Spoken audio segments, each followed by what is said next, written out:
Olá a todos e bem-vindos de volta ao nosso canal.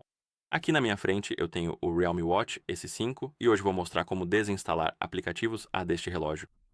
Então vamos começar.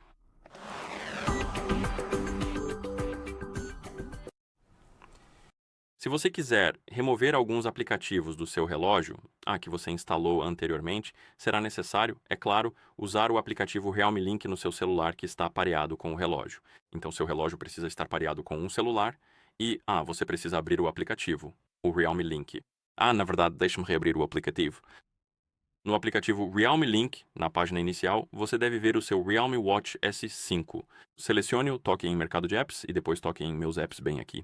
E aqui temos a lista de aplicativos instalados no nosso relógio, e assim que você encontrar o app que deseja remover, pode tocar no ícone de mais opções, tocar em excluir e depois em excluir novamente. E o aplicativo será removido do seu relógio. E basicamente é assim que você desinstala aplicativos deste relógio. Então, se este vídeo foi útil para você, por favor, considere se inscrever no nosso canal e deixar um like no vídeo. Obrigado por assistir e até o próximo vídeo.